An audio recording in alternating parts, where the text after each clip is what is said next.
tardes, buenas noches, buenos días, personitas, dependiendo la hora a la que estén escuchando este podcast.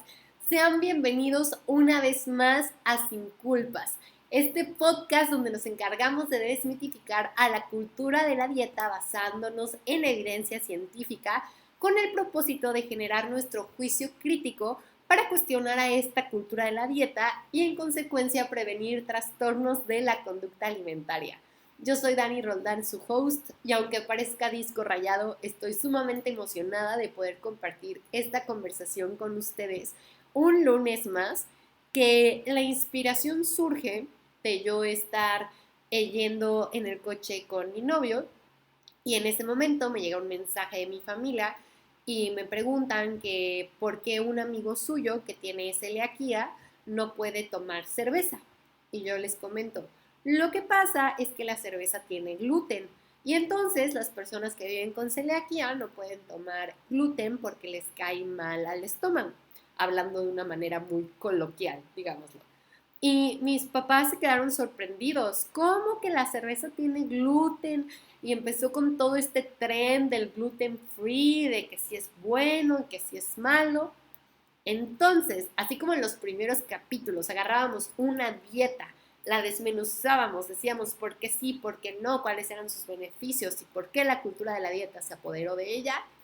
Hoy vamos a hablar de una tendencia que se presentó hace muchísimo tiempo, de hecho creo que cuando yo estaba en secundaria, que es esta tendencia, este trend del gluten free, que una vez más surge con un fin médico, un fin clínico, pero la cultura de la dieta llegó con su mafia y se apoderó de esta información transgiversándola para generar otra dieta que buscaba la pérdida de peso para que cayeras en estos ciclos de restricción atracón para posteriormente venderte otra dieta, etcétera.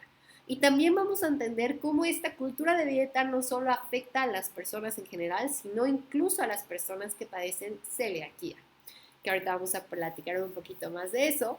Así que te invito a que bebas un vaso de agua o una bebida de tu preferencia mientras escuchas esta conversación, porque la verdad va a estar muy interesante.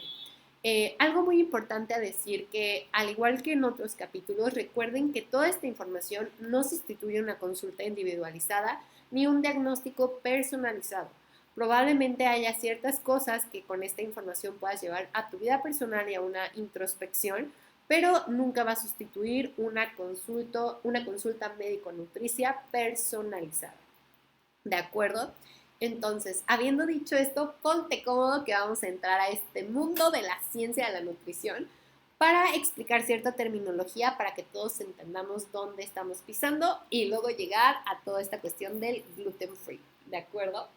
Entonces, para comenzar, ¿qué es el gluten? El gluten es una proteína que se encuentra en los cereales. Realmente no la podemos quitar de ahí, es una cuestión natural, a menos que lo hagamos por procesos mecánicos, que ahorita vamos a hablar un poquillo de eso. Entonces, ¿cuáles son los cereales que los contienen? Los contiene, por ejemplo, el trigo, la cebada, el tricacale, que es como un derivado híbrido de un alimento genéticamente modificado del trigo. También hay otro que se llama espalta, ciertos tipos de avena que contienen esta proteína dentro de su composición natural. Y de hecho es tan natural que desde la historia de la historia, estas culturas milenarias siempre habían tenido gluten en su procesamiento. De hecho, el gluten es lo que le da esta característica pegajosa a los alimentos. Gluten se deriva de pegamento y es lo que le da a estas harinas y a estos panes esta cuestión esponjosa y espesa. De hecho, por esta característica también se utiliza como aditivo en otros alimentos, como por ejemplo en ciertos dulces, en la salsa soya, en embutidos, porque da esta consistencia espesa. Entonces es algo 100% natural que posteriormente con la tecnología el hombre lo ha utilizado como aditivo para otros alimentos, pero que en toda la historia ha existido. Y por ende no es algo malo, es algo completamente natural. Está ahí. Como dijimos, mecánicamente se puede retirar este gluten, sin embargo, ahí está. Es algo que es natural de los alimentos como este tipo de cereales. Pero Posteriormente, debido a la investigación y a la transición epidemiológica, que es cómo van cambiando las enfermedades a lo largo del tiempo, surge algo que es conocido como las enfermedades autoinmunes, que es cuando tu cuerpo genera anticuerpos contra tu propio organismo y por ende lo ataca. Un ejemplo es la diabetes o el lupus, y se encontró otra que está asociado al gluten, que se llama celiaquía. Entonces, después de haber entendido qué es el gluten, vamos a ir empezando a desmenuzar poco a poco quiénes son las personas que genuinamente se ven beneficiadas de quitar este tipo de alimentos o buscar alternativas en su vida diaria. Entonces, ¿qué es la celiaquía? Justo como les decía, es una enfermedad autoinmune que sucede en nuestro intestino. ¿Qué pasa? Nosotros comemos, por ejemplo, no sé, se me ocurre un pan hecho con base de harina de trigo y por ende tiene gluten. Entonces las personas que viven con celiaquía al consumir estos alimentos, cuando nosotros llevamos a cabo el proceso de digestión, llega a los intestinos y sale una molécula que es como el residuo de lo que se digerió del gluten, que se les llama gliadinas, metabolitos que se les conoce como gliadinas. Y pues, ¿qué pasa? Estos atraviesan la membrana del intestino y el cuerpo se alerta y lo detecta como algo tóxico.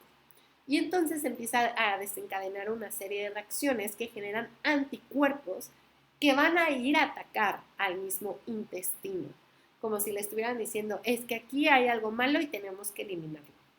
¿Y qué pasa con este proceso?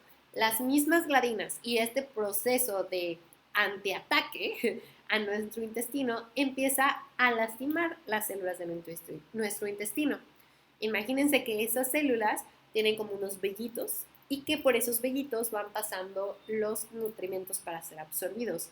Pero justo cuando se empiezan a atacar estas células, las empieza a erosionar, así como si estuviéramos podando el pasto, pero como en una jungla, así como con estos ganchos gigantes, empieza, creo que se llaman asas, no me acuerdo bien, pero empieza a erosionar las vellosidades de nuestros enterocitos, que son las células del intestino. Y entonces, ¿qué pasa? Las personas empiezan a manifestar unos síntomas principalmente gastrointestinales, puede haber otros, pero que van a generar un gran malestar. Se puede presentar principalmente diarrea, se pueden presentar problemas de mala absorción, justo porque ya no está habiendo esta adecuada transición o absorción de nutrimentos.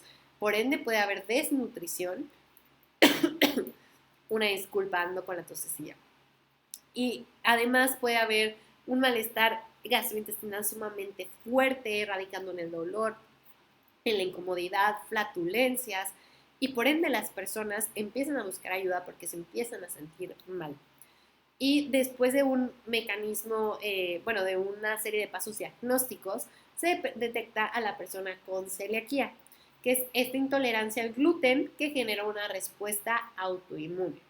Pero ojo, es súper importante que sigamos los pasos diagnósticos porque si no se puede pensar que es otra cosa.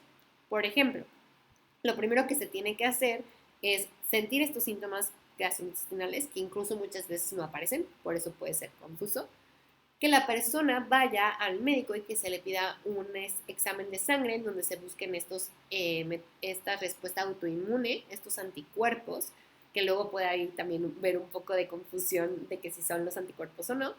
Y cuando se presentan los anticuerpos, se procede a hacer una endoscopía, que es cuando te meten una camarita para ver tu intestino cómo está. Y si se detectan algunos problemas dentro del intestino, posteriormente se procede a hacer una biopsia, es decir, te van a quitar un cachito de intestino y lo van a analizar. Y posteriormente se puede hacer un diagnóstico, además de otras dos pruebas asociadas a la sangre. Entonces, si se dan cuenta, es un mecanismo sumamente largo para decir, la persona tiene celiaquía. Una vez más que la persona manifieste síntomas, es un signo de que algo anda mal, pero probablemente también pueda ser síndrome del intestino irritable, puesto que estos cereales lo que comparten es que tienen un compuesto que se llama fructanos. Y los fructanos, a las personas que tienen el síndrome de intestino irritable, que en este caso son hidratos de carbono, van a hacer que sientan inflamación. Entonces, ahora sí que si se dan cuenta es un tema un poco complicado poder diferenciar el diagnóstico de la intolerancia al gluten derivado de celiaquía, Pero es importante que sepamos que existen estos diagnósticos y estas enfermedades. Además de que puede existir solo intolerancia al gluten, que quiere decir esto que la persona siente el malestar físico, pero no va a tener una reacción autoinmune en cadena. O puede existir alergia al trigo, que es simplemente manifestar una reacción alérgica al trigo, pero no a los otros cereales que contienen gluten. Pero también es importante darnos cuenta que el gluten se contiene en muchísimos alimentos que pueden ser alérgenos, por ejemplo, la salsa de soya.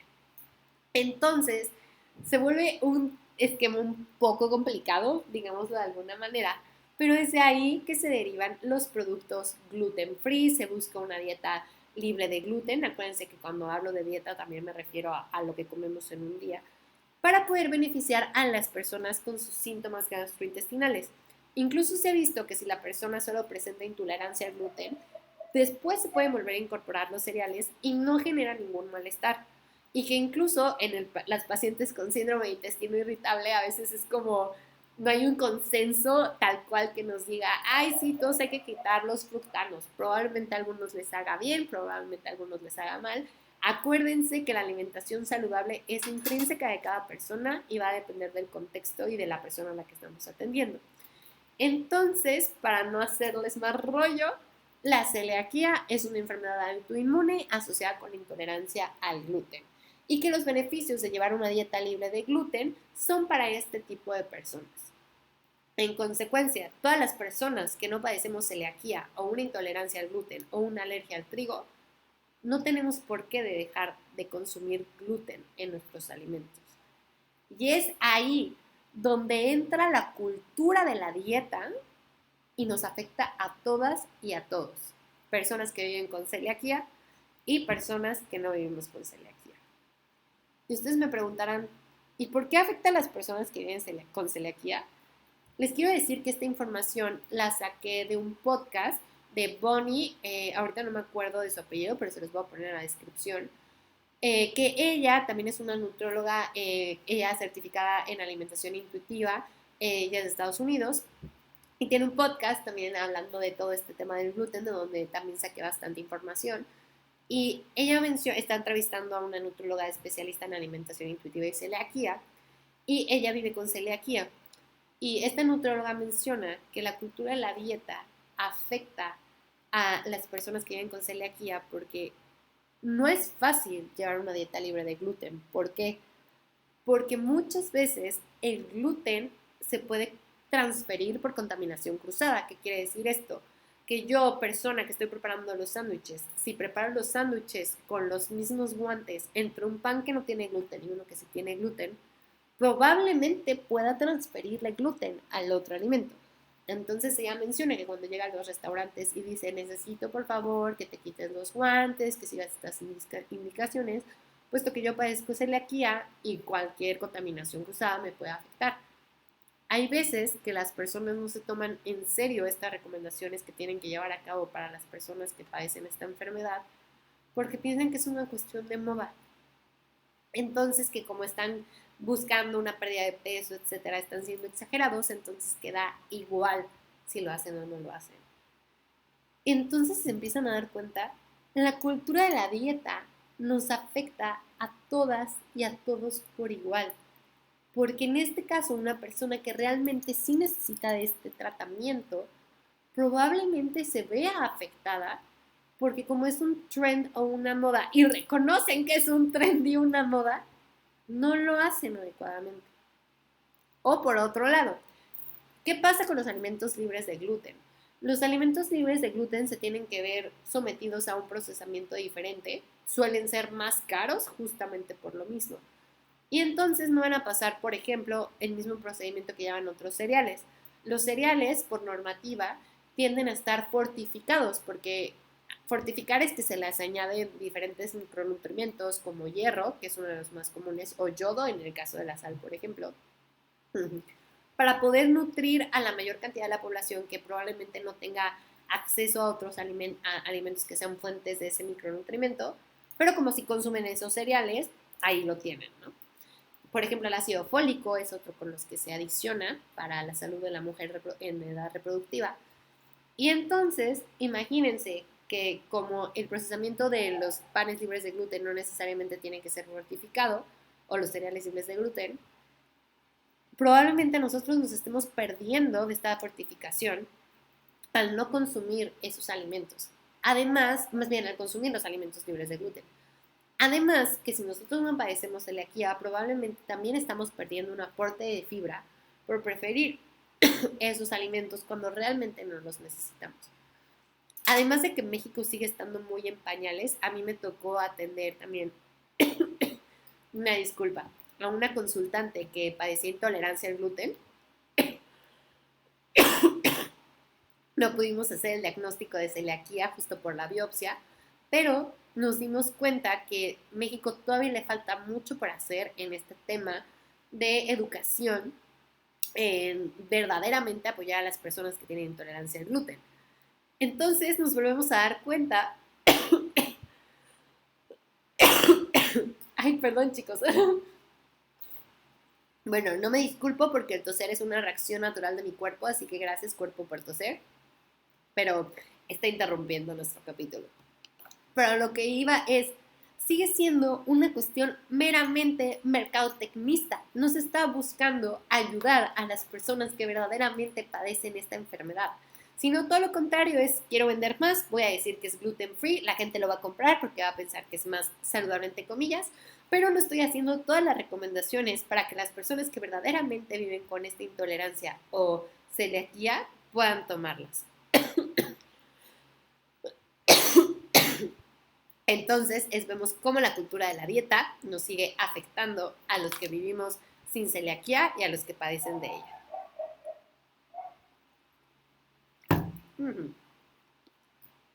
Después de este ataque de tos, los invito a que sigamos reflexionando cómo esto nos puede afectar. Y que la realidad, si no necesitamos consumir estos productos porque estamos con un intestino saludable, podemos buscar otras alternativas y que no es necesario tener esta mentalidad de restricción porque nuevamente la cultura de la dieta lo enfoca a ventas creyéndote que esa es la manera más saludable para vivir cuando la realidad es que no. Y creo que también es importante empezar a meter un poquito de educación en alimentación intuitiva, porque justo algunas personas que transgiversan también esta información de lo que es la alimentación intuitiva me podrían decir, pero la alimentación intuitiva no que se trata de comer todo lo que tu cuerpo se le antoje, que todo lo que tú quieras, pues creo que a tu cuerpo no se le va a antojar algo que sabes que le va a hacer mal, que le va a hacer daño en ese momento. Y aquí me pueden decir, entonces, ¿qué hablas de los alimentos ricos en grasa, etcétera? A ver, acordémonos que la salud es en ese momento y en esa persona. Si yo ya padezco de intolerancia al gluten, me puedo dar cuenta que eso en ese momento para mí no va a ser lo mejor. Y entonces, ¿qué decidiré yo? Creo que lo hago más que por una cuestión de restricción y prohibición, por respeto a mi cuerpo. Porque sé que el malestar que voy a pasar después no lo merece, no vale la pena. Pero en ese momento tú tienes esta capacidad de decisión de genuinamente deseo comerme ese alimento o no me lo deseo comer. Y tener esta capacidad proactiva de decir no es por restricción, es porque yo me quiero cuidar.